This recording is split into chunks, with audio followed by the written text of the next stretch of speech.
Hello and welcome back to the Start the Glamping Business podcast. Today we have a little bit of a different guest. We don't have a glamping site operator, but we have someone who's quite a well-known figure in the glamping industry, and that's Schwab of Sage Outdoor Advisory. We work closely with Connor and with Sage as a whole, with our clients and also just generally sort of networking in the industry. And Connor's got a lot of great insights on the industry as a whole, which we're going to dig into today. And in particular, the work that he did on a collaborative report that they did with Kampgrounds of America, and we're going to dig into the findings of that report today. So, Connor, just to start off, do you want to just introduce yourself in a little bit more detail and how you got into the glamping industry? Yeah, definitely. Well, appreciate being here on the show, Nick, and it's an honor and a pleasure. I guess a little bit of a intro on myself. I grew up near Portland, Oregon. I came from a very kind of outdoorsy camping family. I had three brothers. My mom used to just kind of kick us outside and lock the door. And so we actually ended up building a 4-story treehouse in our backyard. And so I like to say that was kind of the start of my glamping career when I was 8. But that was before we knew we could charge $800 a night for a treehouse. And then I went off to school down in California. I got my engineering degree. Graduated, got out of engineering as fast as I could. Went to San Francisco and took a big high-powered corporate sales and business development job in San Francisco, and kind of hit my stride doing that. But just living in the dense city of San Francisco and working in the corporate environment started to take its toll on me after a while. And that's kind of when I started to feel a bit of a pull to get into the outdoor industry and start to impact the space that I cared a lot about. And so then I had the opportunity to go to a really cool entrepreneurial school in Austin, Texas called Acton. And there I got to designate my thesis, and I ended up choosing, privatized camping or glamping. So that was in 2018, and that was kind of like my first, concentrated effort, I guess, or researching the space, looking at business models, crunching numbers, finding out who the major players were, what the trends. And actually what was really cool was Blake Smith of Walden Retreats. He was the class ahead of me at that school, and so he was a really big mentor for me as I was going through and kind of working on my own concept that I wanted to launch. And post-graduation, my mom said she wanted to climb Mount Kilimanjaro in Africa, so I told her I would go with her. And we went and did that, and then we tacked on a safari in the Serengeti afterwards. And that was a really eye-opening experience for me to see kind of the birthplace of glamping and this like transient luxury experience in the middle of nowhere, out in the savannah, falling asleep listening to lions and things of that nature. And so that kind of inspired me to stay in Africa for about 4 more months. And I kind of got to travel all over the continent, just checking out different types of experiential hospitality and outdoor hospitality all over. So like, mountain bungalows and beach cabanas and desert glamping, kind of everything you could imagine. And just kind of getting to see these different approaches and different structures and offerings and things like that. Came back to the U.S., kind of did something similar in the U.S.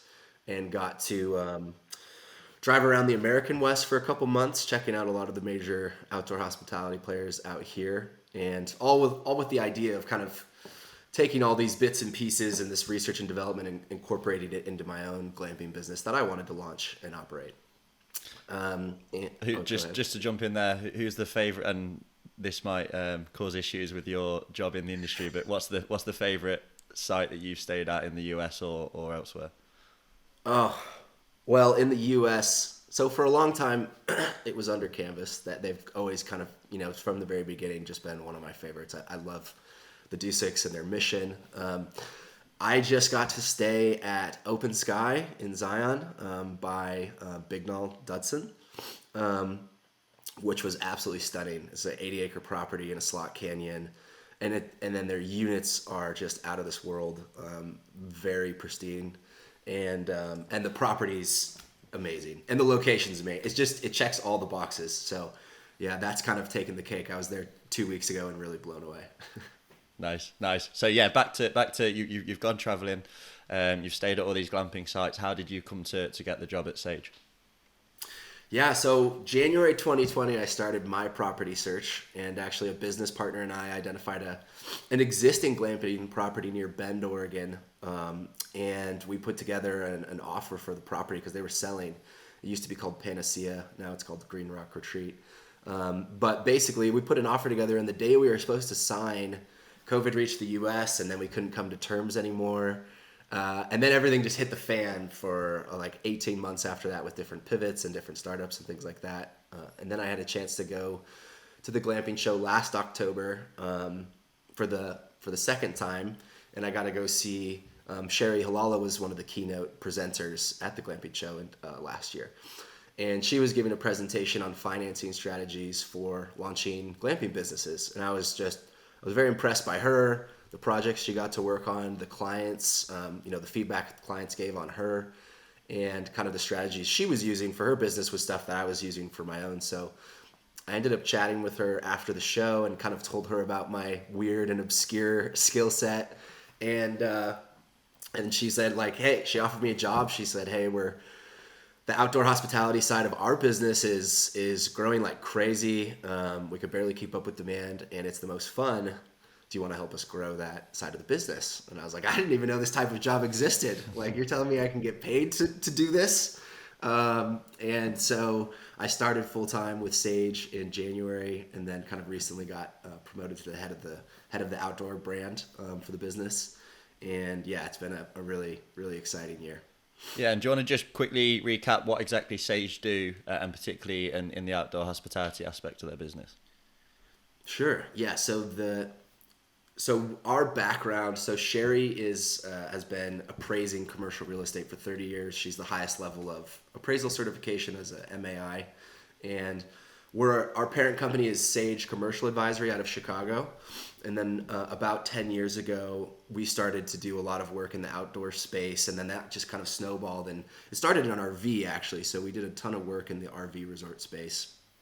They started referring us to more people, and then they wanted to put glamping units on their property, and then they started referring us to glamping owners, and kind of almost stumbled into the center of this booming niche industry and specializing it. And so basically what we do is we do appraisals and feasibility studies and in outdoor hospitality. So in the last couple years, we've done over 150 feasibility studies and appraisals in outdoor hospitality, which I think is kind of the big differentiator for us. And then so most commonly our clients are folks, they have a piece of land and they think it will be good for glamping. And then they come to us and they're like, hey, we think this would be good for glamping. We've done some projections. What do you think? Then our team will come in and we'll do a full, very in-depth analysis on, the market, the customers, the attractions, the weather, the competitors in the area, overnight lodging options. We'll do all of that, project rates and occupancy per unit type, come up with the full revenue of the business. And then we'll look at the operating expenses, and we'll project operating expenses based off the proposed model. And then we'll even estimate like approximate development costs for a project of that nature. And then with all of that, we can do all kind of the fancy finance work in terms of making sure if the owner's going to use debt financing or get a loan for the project, then we can incorporate that into the financial projections to make sure that the cash that the business is producing is enough to cover the debt at a level that a lender would be comfortable with. Or if they're, getting this study prepared to show investors, we look at the return to equity so that investors can see what their projected returns would be on their investment. Mm-hmm. And so that's kind of this report's usually 100 to 150 pages. It's super thorough and in depth. And I guess so. Like to boil it down and simplify it, we help launching glamping businesses, RV resorts, and camping campgrounds. Typically get funded. Most of the time, people will come to us when they need to make a big strategic investment. They're like, "Hey, we're about to invest $100,000 or $500,000, or we're about to go get $1 million loan. Can you take a second look at this?" and then they can take our report to the bank or to their investors, or they can compare to their notes as like a cross check for their own work. So that's kind of the nub of it. And that's the bread and butter of what you do. But I know with your sort of entrepreneurial interests, you've always got some kind of like internal side hustle going on at Sage. And the latest one and the biggest one you've done so far is the collaborative report with Kampgrounds of America, or KOA. And we're going to dig into that in a second, and the findings that you've got, and it's really a useful resource, got loads of good stats, and we're going to link to it in the description of this episode. But before we actually dig into the details, do you want to just tell me a little bit about how this report, the idea came about, and how you came to collaborate on it with KOA? Yeah. So if you come from traditional hospitality like hotels or even short-term rentals, there's a lot of fantastic data and like business metrics that you can access to make investment decisions. Like there's the STAR report in hotel, the Horizon report, there's Air DNA for short-term rentals. And so you can get incredibly precise data on rates and occupancy that, you know, a proposed hotel might do in a certain area. And but that doesn't exist at all in glamping. It's a total data desert. And so that's a big deal for us and what we do, because the first thing that we do as a business is we try to project the rates and occupancy of each unit type that's in our client's proposed business. And so we have to get really creative about how to do that because there's no existing information online. So we manually would go and we would look at anywhere from 5 to 20 similar businesses locally, regionally, or nationally that have similar offerings.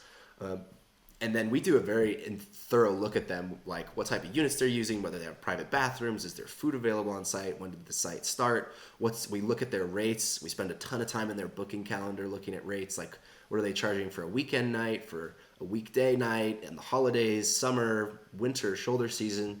And then we track all that. And then we break it down into a quality score as well, which is something that we do at Sage, so that basically we can kind of normalize and compare different businesses.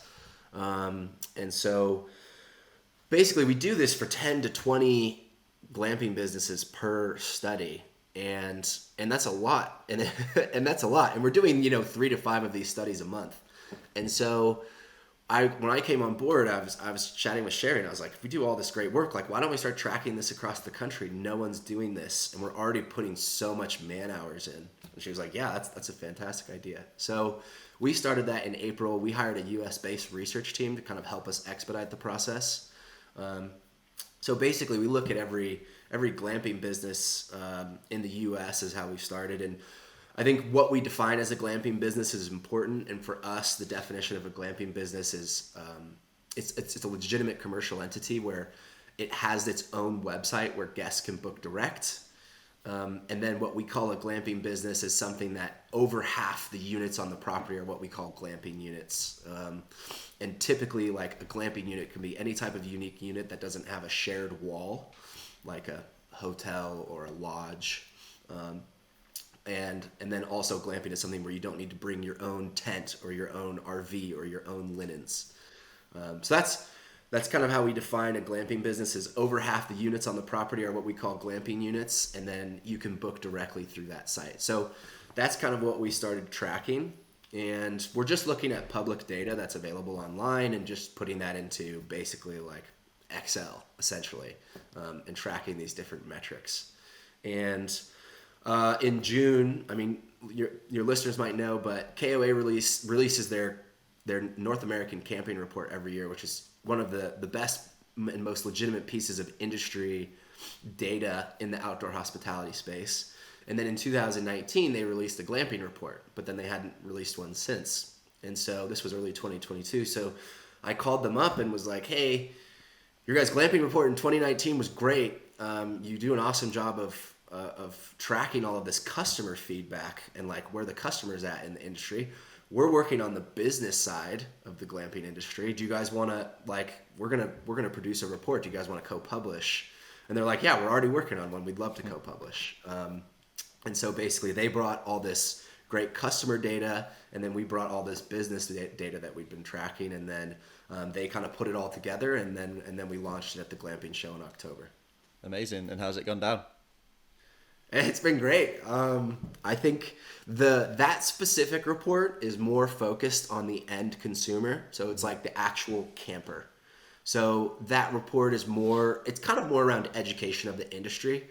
So a lot of our data, we didn't think it really made sense to be focusing on like average daily rates and projected occupancy and operating season and stuff in that report, because the camper is not that interested, or the glamper is not that interested in that information.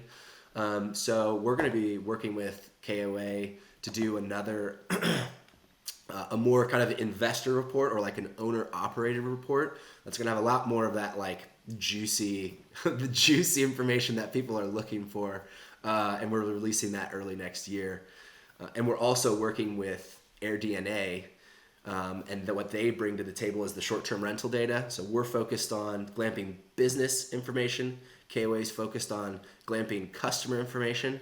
And then AirDNA is kind of focused on glamping short-term rental information, which is on Airbnb and VRBO. So we're all kind of coming together, which is pretty exciting. Like some pretty big names in the industry kind of coming together to make this report available to hopefully elevate, the whole industry.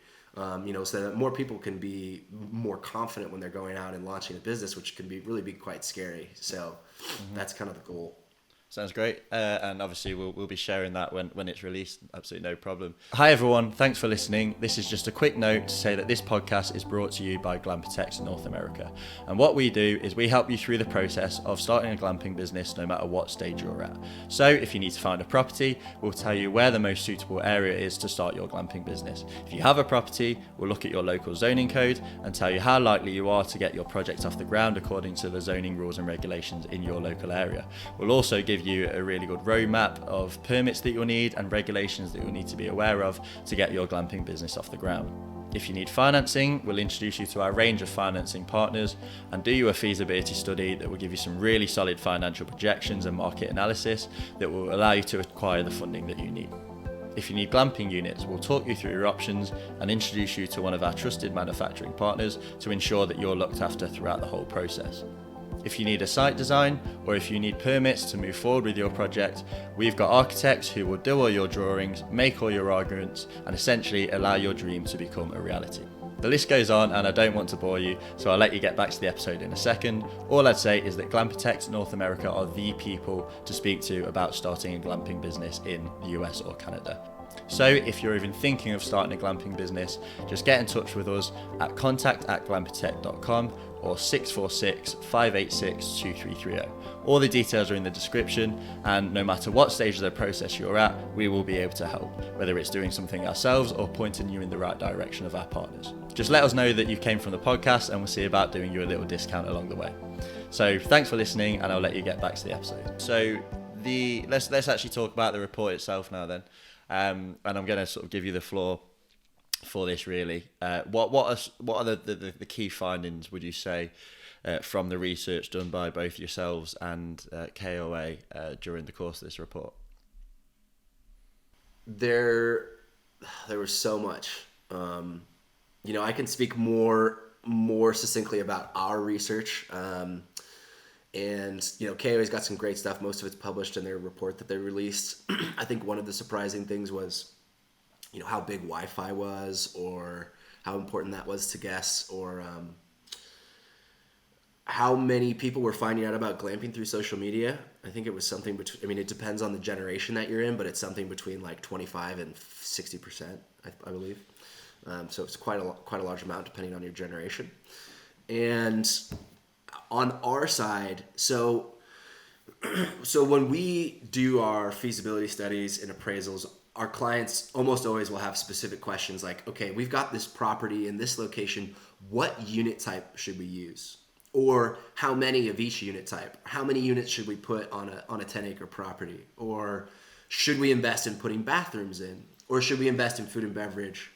Those are some really common questions that we get. And so we answer those in every single one of the reports that we write, but we wanted to start tracking some of that. So in our reports, it's more supported. And then that's also something that we can make more generally known to the industry, so anyone can kind of get a better reference when making those key decisions. And So the Glamping magazine is going to release. We're just finishing a draft with them, and they're going to release some kind of like early insights from the report. So you can find this stuff in their magazine that they're going to release in the next week, and then we'll send it to Nick as well. So it's on the Glampatech podcast. So here's the most fascinating. So there was 3 things that we were there was like 8 things that we were tracking in terms of amenities and things. But the big ones were what is the average daily rate of units that have private bathrooms included versus, like a shared communal bathroom? What's the average daily rates of a property that has full food and beverage service, some food and beverage service, or no food and bev service? And then what's the average daily rate of a property that has water access, like on a lake, river, or ocean, or something that has a stream, or something that has a pool, or no water features? So we track that. And then we were also tracking how far a location was from any major airport or like a major city, and what effect that had on rates. So the goal was that we could isolate these variables, and then we could see what the average daily rates was for segments of businesses or units with these things. And I suppose I'll back up and give a little bit more context. So far we've tracked now it's probably 240 glamping sites in the US. That's glamping locations, and about 70 of those are brands and chains like Getaway, Under Canvas, AutoCamp.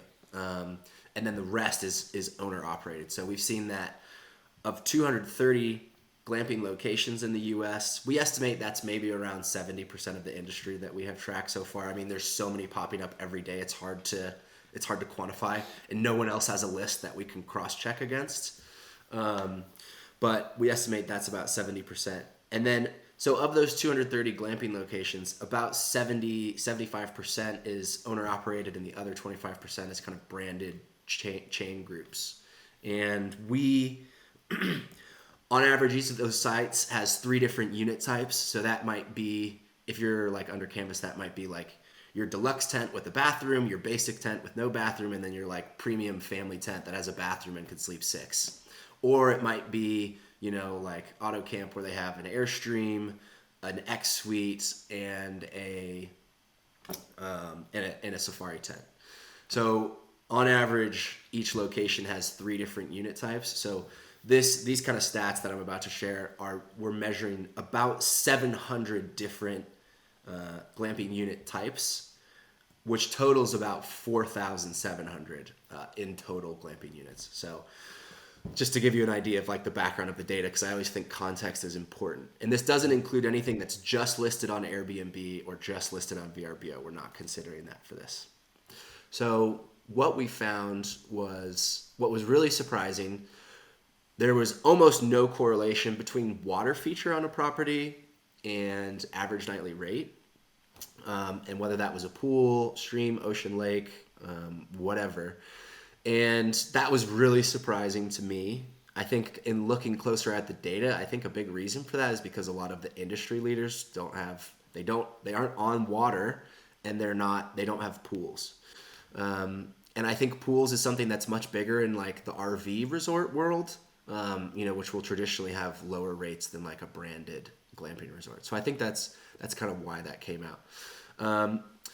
The second one was, so probably the most amazing one is food and beverage service. So properties that have full food and beverage service. So the way I like to think about this is the guest doesn't have to leave the property to get 3 meals. That's what full food and beverage service means. And they don't have to cook it.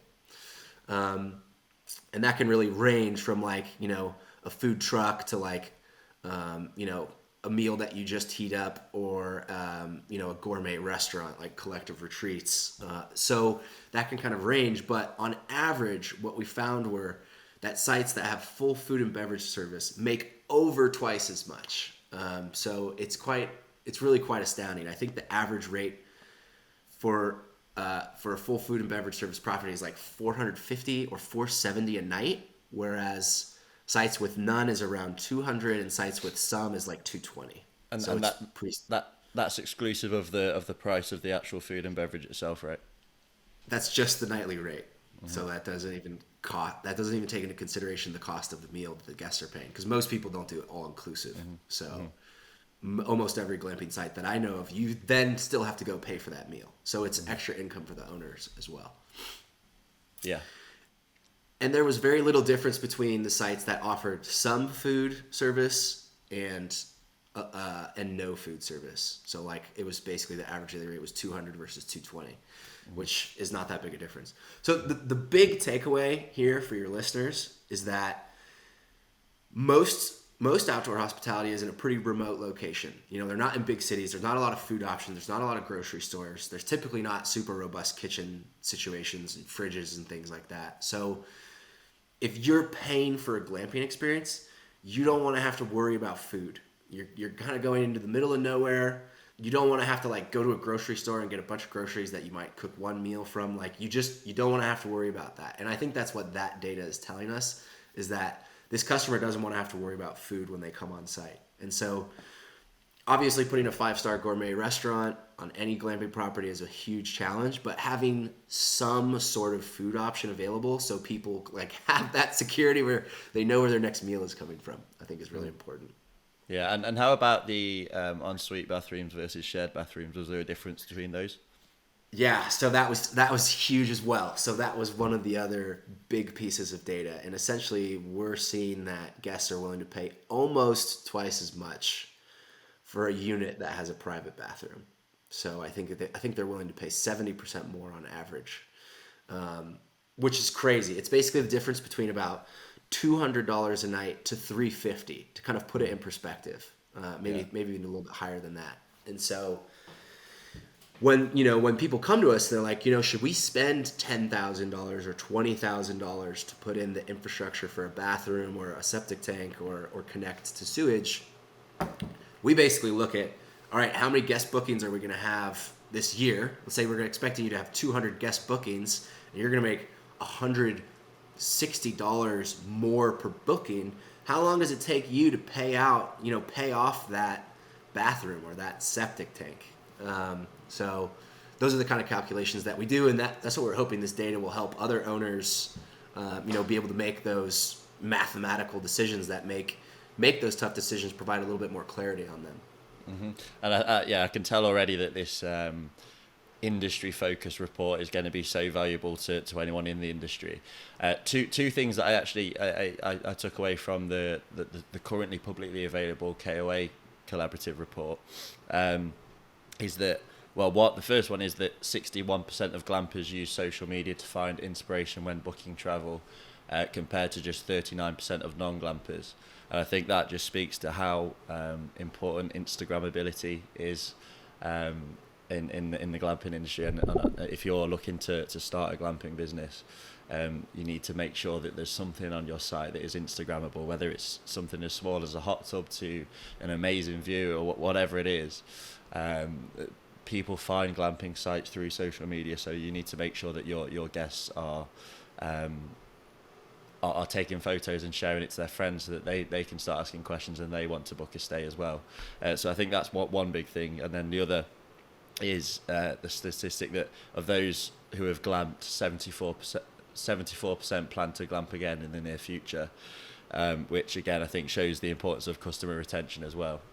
If you're having guests coming on to stay at your glamping site, the likelihood is that they're going to go glamping again, and you've got to do everything you can to make sure that they stay at your glamping site again. And so whether that's, is it offering a discount before they leave, or just making sure that the experience is unforgettable and that they want to come back next year or in 3 months or however long.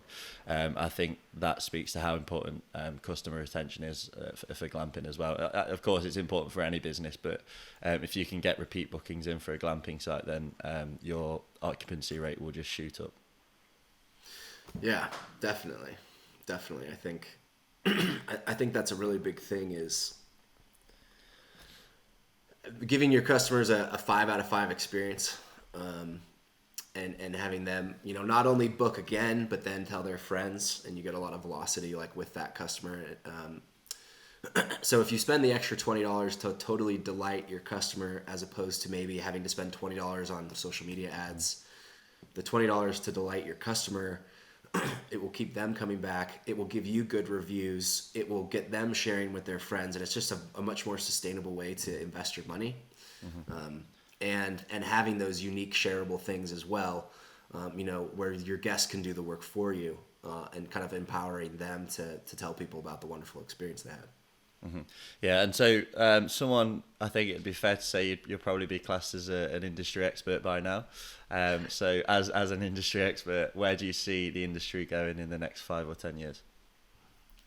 Yeah. Oh man, what an exciting time.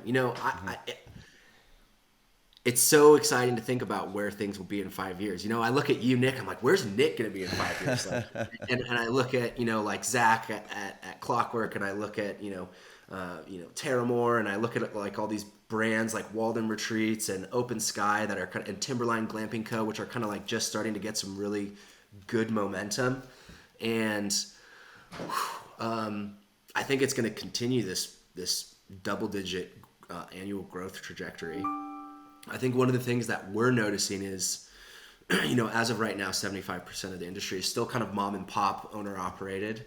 And then we've got these brands that are doing really well too. And I think one of the most shocking statistics, most inspiring statistics about the industry is that on average, the 7 industry leaders that have 5 or more locations, they're on average opening 1.3 locations per year. So they're opening more than 1 location per year since they started, and on average they started in 2015. So these businesses are only 7 years old, and they're opening more than 1 location per year. And I think that kind of shows you the confidence that they have. And I think one of the things we noticed at the glamping show was the industry is now starting to kind of get the eye of some bigger investors, and that's kind of taking many shapes. I think there was an article that came out recently that the first REIT has invested and made an acquirement in the glamping space for Fredericksburg's Treehouse, and then what we noticed at the show, I think historically you get these big private equity groups and you get these big real estate investment groups, and they're coming together, and historically they invested in hotels, was a big asset class for people to invest in. And then COVID happened and hotels just got destroyed, and they're kind of still haven't fully recovered. And then you have Airbnb leading the way for this experiential hospitality drive that's happening that doesn't seem like it's going to slow down or go anywhere. And then you have more people wanting to get outside with this, connectivity to screens and how plugged in we are at work. So like you have people wanting experiential hospitality outside. Hotels are kind of in a tough place and haven't fully recovered. And so I think you see a lot of these big investor groups are now looking to outdoor hospitality as like a very legitimate space and a good place to put their money. So we're having a lot more conversations with larger investment groups, portfolio investors, some people that just want to invest and step back, and then other groups that want to come in and acquire glamping businesses and roll them up into a portfolio and streamline operations and technology. So I think that's going to happen pretty rapidly. I have a lot of hope for the mom and pop side of things. That's my story and that's where I came from. And I love when people are like, I used to be in IT software, and I just really wanted to give people an awesome experience in domes, And, I speak to so many people like that every single week. It's ridiculous. And I love that. And that's my favorite part about the industry. And those are the people that I like helping the most. And I don't think that's going to change. So think about the hotel industry or like the bed and breakfast industry. Like you might have one hotel group that owns 5 different hotels in one market in one city. And that just shows, some people are like, oh, do you think glamping's getting saturated? No, not at all. I think we're a decade or decades from being saturated. I've maybe seen one market where I was like, okay, this is the first time I've ever driven down a street and seen like 4 glamping businesses, and that was in Virgin, Utah, near Zion, where I was like, oh my gosh, this is crazy. Like you literally drive down the main street and see multiple glamping units, and that's the only market I've ever seen that even comes close to that. But for the most part, everywhere else. I really encourage, glamping owners and operators to meet and mingle and build relationships with other glamping owners and operators in their markets, because you might have a customer who would be willing to go stay in a safari tent, but they would never stay in an Airstream, or vice versa. And there's just so many different levels of customer. There's 4,700, according to our measure, there's 4,700 glamping units in the U.S. right now at real glamping businesses. And if you compare that to hotels or short-term rentals, it's like 1% of 1% of 1%. And so I really encourage people to not think of each other as competition. Like, you have so much more you can gain from like helping your neighbor. And I think the AGA, the American Glamping Association, and Ruben have done an amazing job of fostering that camaraderie, as well as the Glamping Show is a really special event. I got to go this year for the third time. And I think those two things, what the courses are putting on, I think those two things really kind of bring this connectivity and relationships. And, most of us really just want to help connect more people with an awesome, an authentic and unique nature experience. And I think there is that general camaraderie in this industry. So I hope we continue that way. And that's kind of what we're trying to do, is link people up and give people tools to help each other more often. So, yeah. Yeah, I think I needed to hear what you just said there about how far off we are from saturation, because I'm keen to sort of have my own brand of sites. And when I see these companies being acquired for tens of millions of dollars, hundreds of millions of dollars, it's like getting me impatient to get involved. But there is so much room left to run and so much land left to grab that there's not going to be issues with saturation for a long time. And I completely echo your thoughts on the sense of community. I've obviously started in the UK glamping industry, and I think there's a much stronger sense of community in the US side of things, partly because, as you say, of Ruben, and I think the Glamping Show USA is run a little bit differently to how it's run in the UK, and I think that helps. And just a really good sense of community. So on that, I know you've got the next phases of these reports that you're releasing, and you want to get existing operators involved in these reports to help you with the data that you're collecting. So in the spirit of sort of working with operators and working with each other, what is that next stage of the report, and how can people get involved in that? Yeah, so what we're trying to do. So right now, Sage has tracked most of the public data in glamping in the U.S. and kind of the second stage is what we want to do is come up with like a shared database where people's participation, where they're inputting of their own business metrics, like things that aren't publicly available, like occupancy and like actual average daily rate, or operating expenses for things like turnover service, or for laundry, or for food and bev, where people can go in, glamping owners and operators, they can submit these business metrics on an anonymous basis in exchange to see how they compare to others in the industry. And the real purpose of this is so that, because pretty much every single glamping owner and operator, they work in isolation, right? They have no idea, like, is 60% occupancy, is that really good or is that really bad? And the only way anyone's ever going to know that is if they see how everyone else is doing. And so if you're being able to see how other businesses are pricing on holidays and in weekends and in summer versus shoulder season, and what their occupancy is relative to those rates and how expensive things might be, it helps you check the health of your business to make sure that you're like really not overlooking some red flag and either leaving a lot of revenue on the table that you could be capturing, or that you might have like some big expenses that you can cut. And so our goal is to create kind of a shared database where if you submit your business metrics anonymously, you can see where you stand compared to other glamping businesses anonymously. So it basically kind of shows you where you're at. And then we're kind of launching that pilot right now. It takes a fair bit of technology background to kind of make that instrument happen, but we're starting with the pilot group. So we're basically taking applications for the first 10 to 20 glamping businesses that are currently operating. Or if you are most of the way through your development, that could work too. and basically working with a pilot group to start that program out so people can get more of that information. Okay, so is there any way that other operators can get involved in that? Yes, so just email us at admin@sageoutdooradvisory.com, or you can just go to our website, sageoutdooradvisory.com, and you can fill out the contact form there. And is that the place to go if a prospective operator wants to have a feasibility done or something appraised as well? For sure, yeah. Fantastic. Yeah, you can, or you can email me if you're interested in a feasibility study. You can email me as well. It's just Schwab, SCHWAB, as in boy, at sageoutdooradvisory.com. So you can just email me. I'm happy to chat. Or you can just go on our website, which kind of shows. Oh, one of the tools that we wanted to put out there is we just launched this on our website. So we're working on so many things. You know this, Nick. I told you about your little side hustles.